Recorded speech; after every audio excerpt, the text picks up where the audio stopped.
After 4.5 years of owning a residential griddle and over 300 YouTube videos, these are the oils I like to season and cook with on my Blackstone. Spoiler alert, the answer is usually avocado oil. If you just want to know for seasoning and cleaning, that's my go-to. But I do use other stuff, and I'll go over why and when.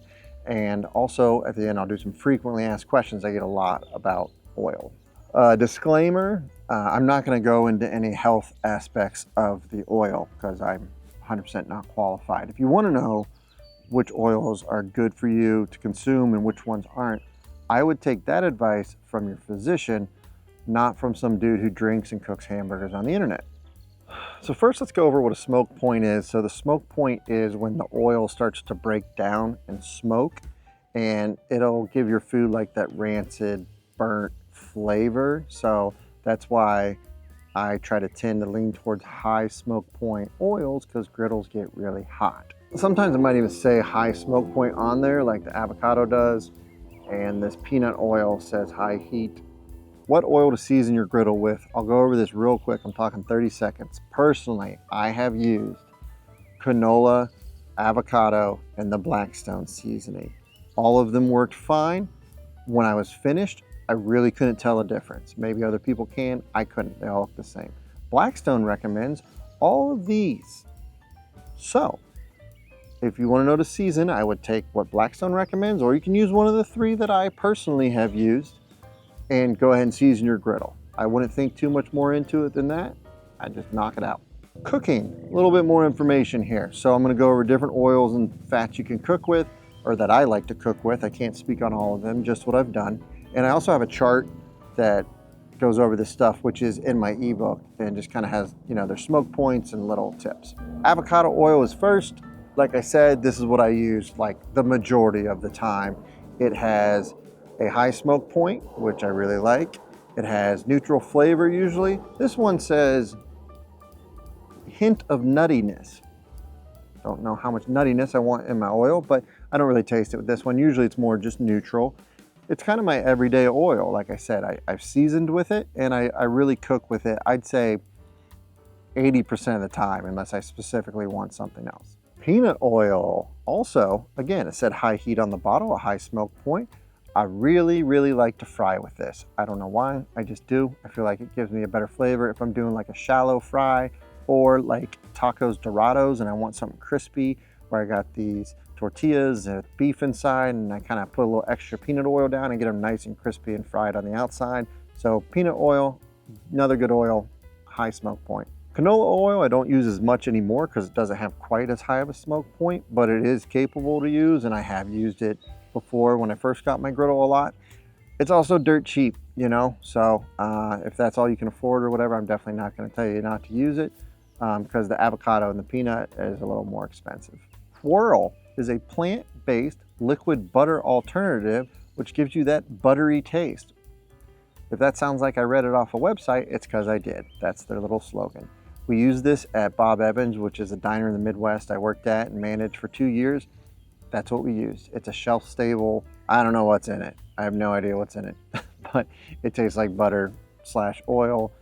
Some places even put it on their toast as butter. So you can get it off Amazon or at like a food service store. It works. It's high heat. So it's another alternative sometimes I do to really kind of get that diner taste, greasy spoon feel on the griddle. Beef tallow, lots of people swear by this. I haven't really used it, so I don't want to speak on something that I haven't used.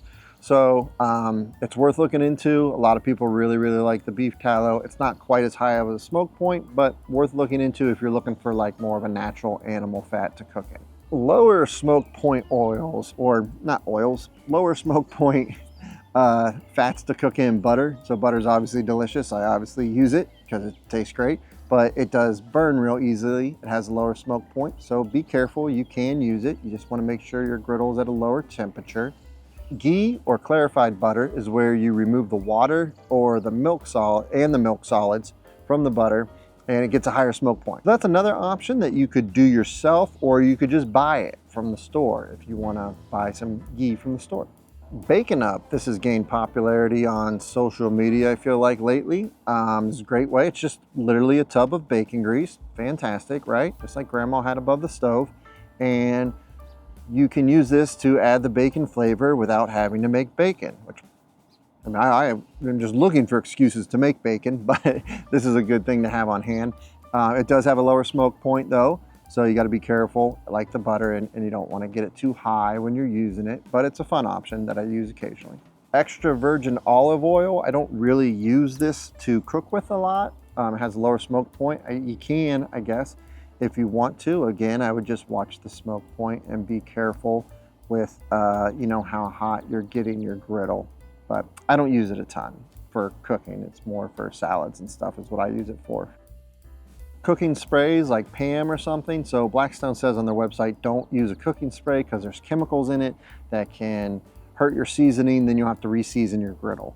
However, they also sell their own spray in like a squirt bottle or a aerosol can that you can get at Walmart that apparently doesn't have these chemicals in it and won't hurt your seasoning. So I don't. Do what you will with that information. Don't use Pam, but buy theirs is kind of what it's saying. But I have used it, especially on the omelet rings, because they stick to the eggs and it's easier to coat those rings than to use oil in a squirt bottle. But I try not to use it as much, and I don't use it as much anymore. Another option though, if you really want to squirt something, is just to buy a spritzer. You can get it on Amazon or Walmart, and you can put whatever you want. You can put your avocado oil in there and just spritz it out of that. Sound effects for free.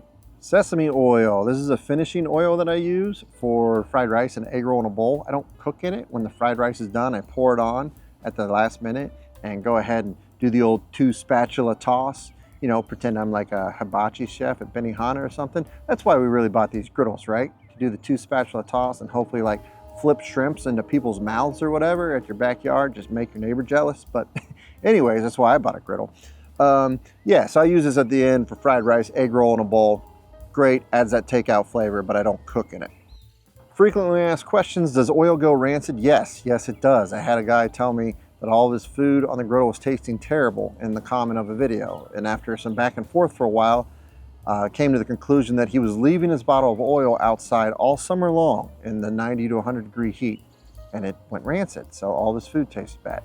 So yeah, they recommend storing it in a cool, dry place like a pantry once you're done cooking. How much oil should you season with? 2 to 3 tablespoons for a 4-burner, 2 tablespoons for a 2-burner is my recommendation. How much oil should I put on the griddle after I'm done cooking to protect it? Same thing, as thin as you can get away with. I try 2 to 3 tablespoons, maybe closer to 2 tablespoons on a 4-burner, 1 to 2 tablespoons on a 2-burner. You just want to protect it from rust by putting the oil on after you clean it when you're done cooking. Can I season my griddle with bacon fat? I wouldn't recommend it. It will chip and flake over time because of the nitrates that are in the bacon fat. The only time you can season with an animal fat, from what I've read, I haven't done this, is they say if you cook on it every single day, then you can season it with an animal fat. If not, it's gonna chip, or like it could start smelling because you don't use it for 3 weeks or something. So season with an oil, pick one of the ones I referenced earlier, and then after that, start cooking as much bacon as your heart desires. And my heart desires a lot, well, my stomach desires a lot of bacon. My heart, I don't know if it wants that much bacon, but I like to eat it. So all this information is in my ebook along with 101 griddle recipes with videos for each recipe if you're interested, for 15 bucks. Or if you just got a Blackstone, check out my beginner Blackstone 101 playlist, which goes over seasoning, cleaning, etc. All the beginner stuff, it's on your screen as well. Congratulations to all the new Blackstone griddle owners out there. I hope you too can one day flip a shrimp into the mouth of your loved one while your neighbor looks on with envy. Keep on griddling, friends.